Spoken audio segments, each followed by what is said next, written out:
Selanjutnya kita ingin membahas tentang teori keputusan. Kita lihat beberapa teorinya terlebih dahulu untuk materi teori keputusan ini. Yang pertama ada pengambilan keputusan. Model pengambilan keputusan dalam analisa kuantitatif sering menggunakan anggapan tersedianya informasi yang sempurna. Dalam dunia nyata, para manajer sering dipaksa harus mengambil keputusan tanpa informasi yang sempurna, yaitu ada variabilitas informasi seperti kondisi, kepastian, risiko, dan ketidakpastian. Model pengambilan keputusan dipengaruhi atau tergantung dari informasi yang ada atau yang dimiliki. Informasi yang ada pada dasarnya dapat digolongkan menjadi dua, yaitu ada informasi yang sempurna dan juga ada informasi yang tidak sempurna. Model pengambilan keputusan dikaitkan informasi yang dimiliki. Ada 3 model dalam pengambilan keputusan. Yang pertama adalah model pengambilan keputusan dalam keadaan kepastian, yaitu menggambarkan bahwa setiap rangkaian keputusan hanya mempunyai satu hasil atau yang disebutnya sebagai payoff tunggal. Model ini disebut juga sebagai model kepastian. Yang kedua yaitu ada model pengambilan keputusan dalam kondisi berisiko. Ini menggambarkan bahwa setiap rangkaian keputusan mempunyai sejumlah kemungkinan hasil dan masing-masing kemungkinan hasil probabilitasnya dapat diperhitungkan atau dapat diketahui. Model keputusan dengan risiko ini disebut sebagai model stokastik. Yang ketiga yaitu model pengambilan keputusan dengan ketidakpastian. Menggambarkan bahwa setiap rangkaian keputusan mempunyai sejumlah kemungkinan hasil dan masing-masing kemungkinan hasil probabilitasnya tidak dapat diketahui atau ditentukan. Model keputusan dengan kondisi seperti ini adalah situasi yang paling sulit untuk pengambilan keputusan, yaitu kondisi yang penuh ketidakpastian ini relevan dengan apa yang dipelajari. Nah, dalam metode kuantitatif ini, kita hanya mempelajari salah satu dari model keputusan yang tadi, yaitu pengambilan keputusan dengan risiko. Ini bertujuan untuk memaksimumkan benefit atau meminimumkan biaya berbagai keputusan dalam kondisi berisiko. Selanjutnya di sini ada contoh soal dalam keputusan dalam keadaan berisiko. Contohnya, seorang investor ingin menginvestasikan dananya dalam bentuk saham. Pada tahun 2019, ia ingin berinvestasi sebesar 10 juta rupiah. Ada 3 saham perusahaan yang sedang dipelajarinya, yaitu ada dari 3 perbankan, yaitu ada BNI, Mega, dan BCA. Di bawah ini adalah data-data awal dari 3 saham tersebut.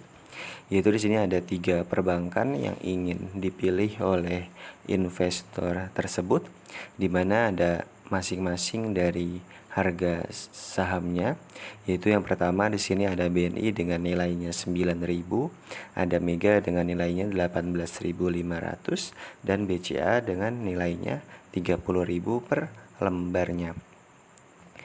Kemudian ketika di sini mempunyai jumlah uangnya adalah 10 juta, maka berapa yang didapatkannya oleh investor tersebut ketika masing-masing dari harganya seperti ini.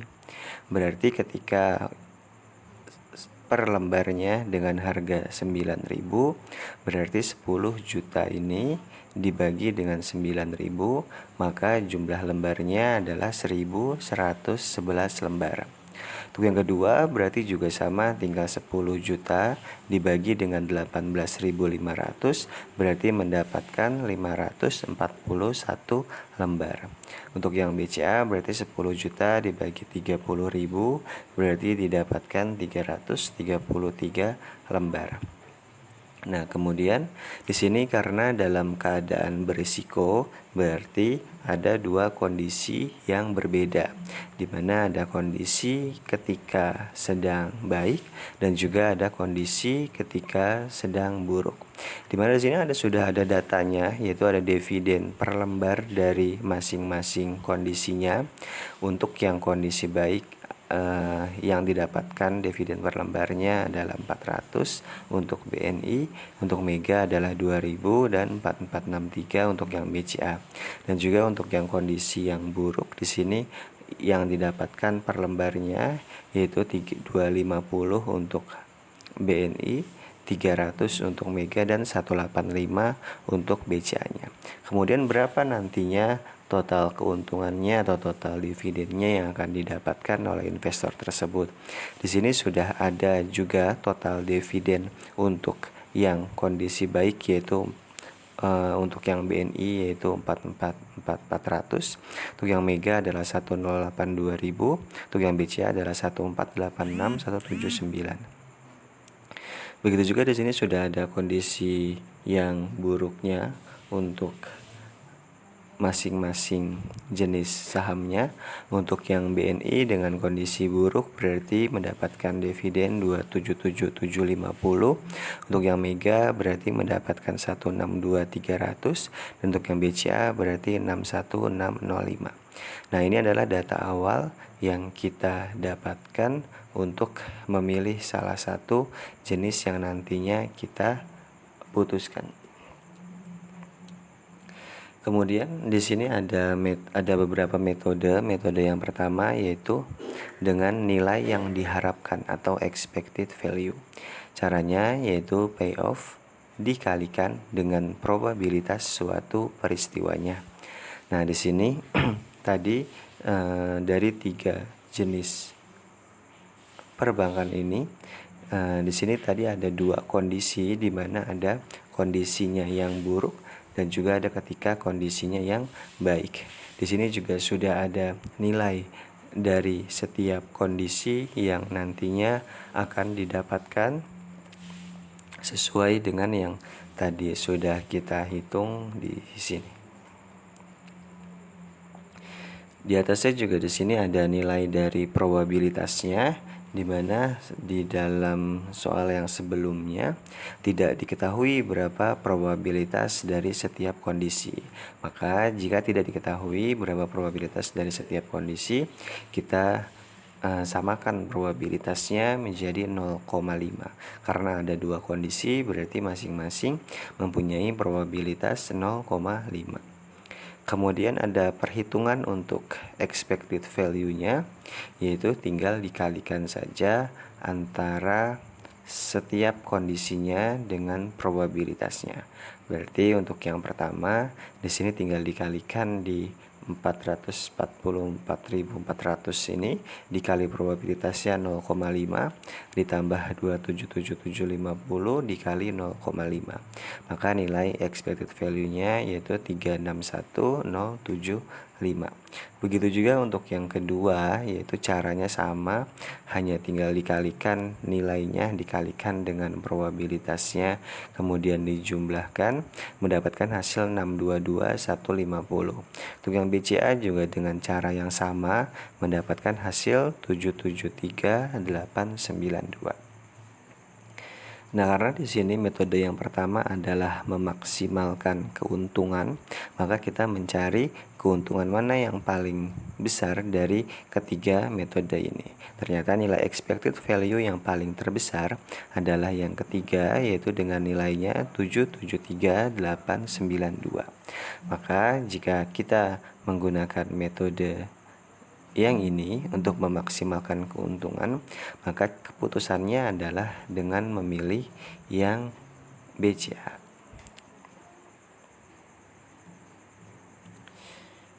Metode yang kedua yaitu ada expected opportunity loss. Caranya sama, yaitu hanya opportunity loss dikalikan dengan probabilitas suatu peristiwa.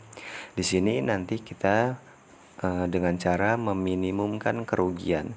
Jadi yang kita pilih nantinya adalah kerugian yang paling kecil. Di sini juga sama, ada 3 perbankan yang sebelumnya dengan 2 kondisi dan masing-masing kondisi mempunyai probabilitas 0,5. Untuk metode yang ini, yang pertama yang kita lakukan adalah kita mencari nilai yang paling terbesar dari setiap kondisinya. Jika kita melihat di soal yang sebelumnya, maka kita di sini bisa membandingkan mana nilai yang paling terbesar untuk setiap kondisinya.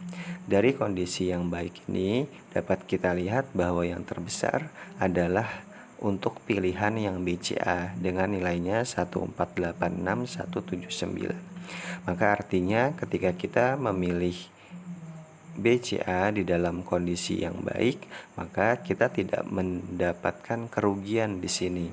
Tapi ketika kita memilih yang mega dalam kondisi yang baik, maka ada kerugian yang didapatkannya, yaitu kerugiannya adalah selisih dari nilai mega ini dengan nilai yang paling terbesarnya.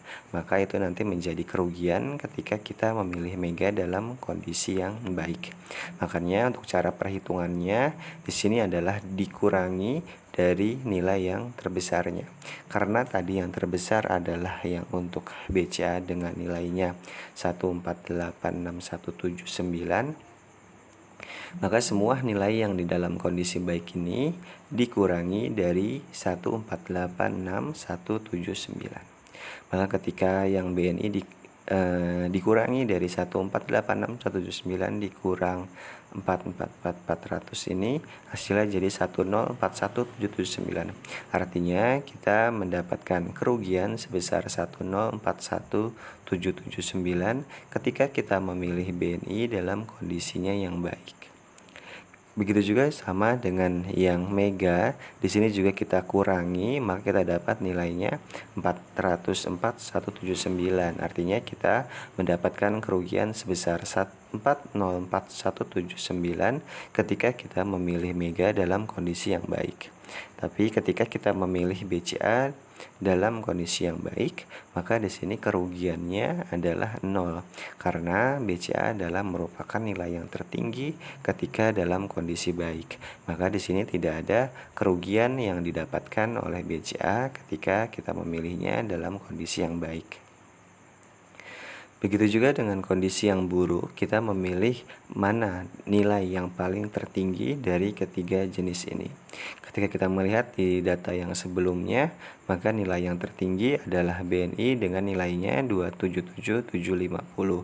Maka ketika kita memilih BNI dalam kondisi yang buruk, maka di sini tidak ada kerugiannya, yaitu kerugiannya 0 karena memang merupakan nilai yang paling tertinggi di dalam kondisi yang buruknya. Untuk yang mega berarti tinggal dikurangi dari yang 277750 ini, maka menjadi 115.450. Untuk yang BCA dengan cara yang sama mendapatkan hasilnya 216145. Perhitungan untuk expected value-nya yaitu ini tinggal dikalikan saja sama seperti yang sebelumnya, dikalikan dengan probabilitasnya. Berarti untuk yang BN ini tinggal dikalikan nilainya, dikalikan dengan probabilitasnya, sama caranya seperti tadi. Didapatkan hasilnya 520.889,5 untuk pilihan yang BNI. Sedangkan untuk pilihan yang mega didapatkan hasilnya 259.814,5. Dan untuk yang BCA didapatkan hasilnya 108.072,5. Nah, di sini dari 3 pilihan yang sudah kita hitung, karena di sini menggunakan metode meminimumkan kerugian, berarti kita pilih mana dari ketiga ini yang mendapatkan kerugian paling terkecil. Yang paling terkecil adalah yang 108.072,5, yaitu untuk yang BCA. Maka dengan menggunakan metode meminimumkan kerugian, yang kita pilih adalah yang BCA dari ketiga saham pilihan ini.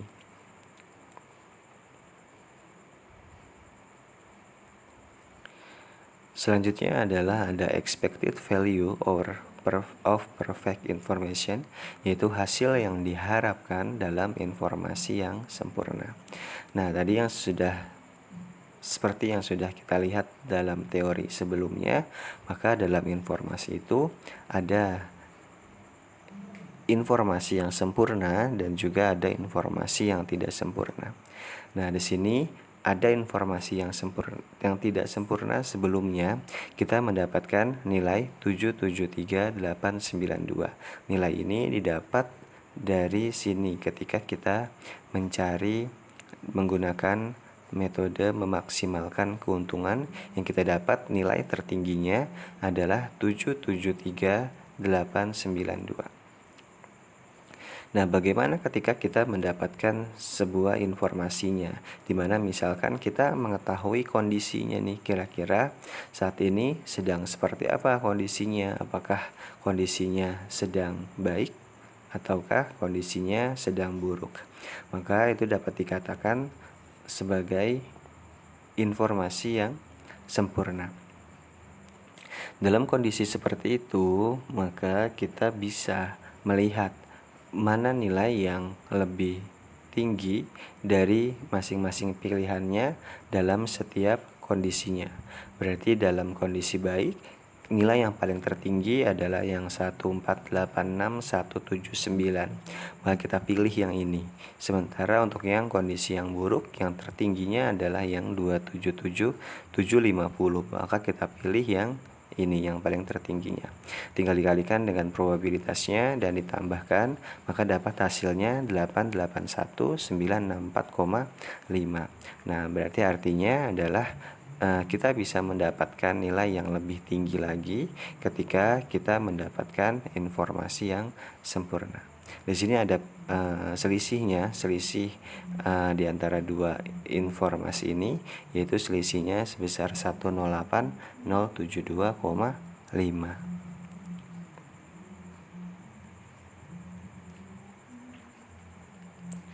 Selanjutnya adalah keputusan dalam ketidakpastian. Di sini menunjukkan tidak adanya informasi yang sempurna, juga tidak adanya probabilitas atau informasi tentang probabilitas suatu kejadian. Dalam kondisi yang demikian, setiap keputusan akan memiliki bermacam-macam alternatif dengan tingkat risiko yang sendiri-sendiri. Di dalam teori ini nantinya bisa kita hitung menggunakan beberapa metode, diantaranya ada kriteria Laplace, kriteria Maximin, kriteria Maximax, kriteria Harwich, dan kriteria Minimax-Regret, yang nantinya ingin kita bandingkan dari setiap metode ini, keputusan mana yang kita ambil untuk kesimpulan akhirnya. Di sini ada satu contoh soal untuk menggunakan metode-metode yang tadi. Di sini kita ada 3 perbankan, yaitu ada LPBN, ada Mega, dan juga ada BCA. Di sini kita ada 3 kondisi, yaitu ada kondisinya yang baik, ada kondisinya yang normal, dan juga ada kondisinya yang krisis. Dari ketiga ini dan dari setiap masing-masing kondisinya, nanti keputusan akhirnya kita memilih yang mana dari ketiga pilihan tersebut. Di sini sudah ada datanya dari masing-masing pilihan dan dari masing-masing kondisinya. Yang pertama, kita menggunakan metode kriteria Laplace. Kriteria ini menekankan bahwa setiap peristiwa memiliki probabilitas yang sama. Artinya, ketika ada 3 kondisi, maka masing-masing probabilitasnya memiliki nilai yang sama. Di mana kita ketahui bahwa nilai probabilitas yang sempurna atau yang maksimal nilainya adalah 1.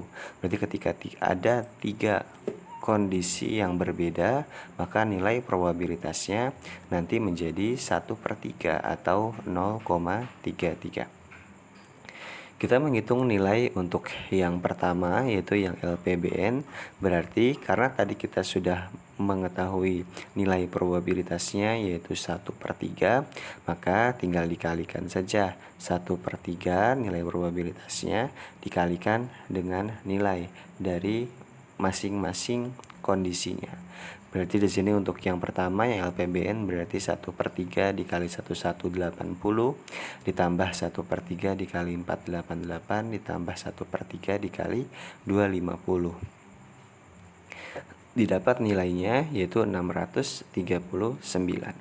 Untuk yang pilihan kedua yaitu yang mega dengan cara yang sama didapat hasilnya 1219. Dan untuk yang BCA dengan cara yang sama didapat hasilnya 2015. Nah, dalam kondisi yang kriteria Laplace, kita dari nilai-nilai ini memilih nilai yang paling tertinggi.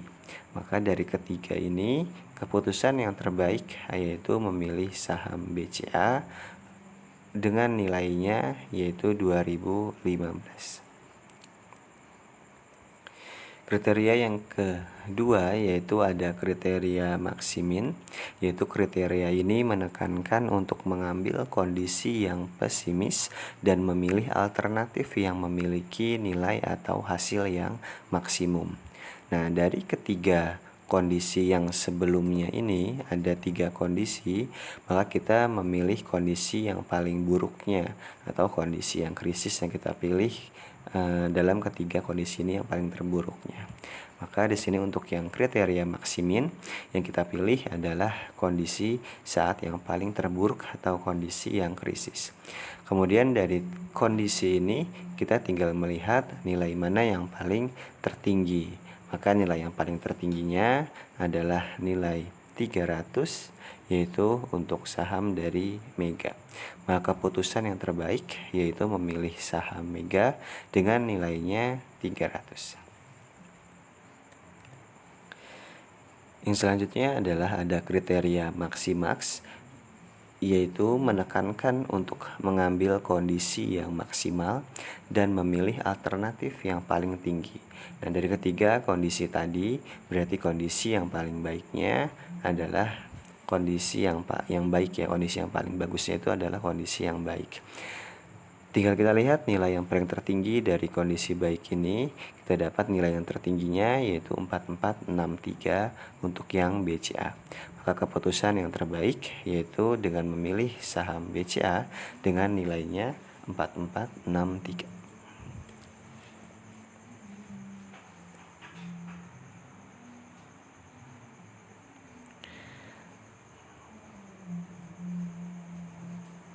Selanjutnya adalah ada kriteria Harwich. Dalam kriteria Harwich, di sini menghendaki adanya koefisien optimisme dan pesimisme sebagai jalan tengah antara maksimin dan maksimax. Jika dalam kriteria yang maksimin, kita memilih kondisi yang paling buruk. Dan untuk kriteria yang maksimax, kita pilih kondisi yang paling baiknya. Nah, untuk kriteria Harwich ini adalah kita menggabungkan antara kondisi yang paling baik dengan kondisi yang paling buruknya. Maka di sini sudah ada datanya, yaitu untuk yang kondisi yang paling baiknya dan juga ada kondisi yang paling buruknya. Perhitungannya yaitu sama, yaitu tinggal nilainya dikalikan dengan probabilitas. Tapi untuk kriteria Harwich di sini adanya koefisien probabilitasnya, yaitu ada koefisien optimisme dan juga ada koefisien dari pesimisme. Nilai ini biasanya sudah diketahui berapa koefisien yang optimismenya dan berapa koefisien yang pesimismenya. Di sini misalkan kita ada nilainya yaitu sebesar 0,7 untuk nilai yang optimisme. Berarti yang koefisien pesimismenya 0,3, tinggal 1 dikurangi 0,7. Maka nilai dari kondisi ini dikalikan dengan probabilitasnya Berarti 180 dikalikan dengan 0,7 ditambah 250 dikalikan dengan 0,3 didapat nilainya yaitu 901. Untuk yang mega dengan cara yang sama didapat nilainya 1490. Dan untuk yang BCA juga dengan cara yang sama didapat nilainya 3179,6. Nah, berarti kita mencari nilai yang paling tertinggi dari 3 pilihan ini, yaitu yang 3179,6 dengan memilih yang pilihan yang BCA. Maka putusannya kita pilih yang BCA dengan nilai 3179,6,5.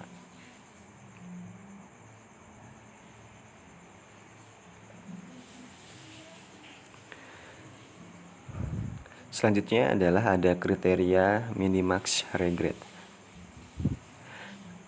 Dalam kriteria minimax regret nantinya kita pilih mana pilihan yang memiliki nilai kerugian yang paling kecil. Sama seperti cara sebelumnya, yaitu dari setiap kondisinya kita lihat mana nilai yang paling tertinggi.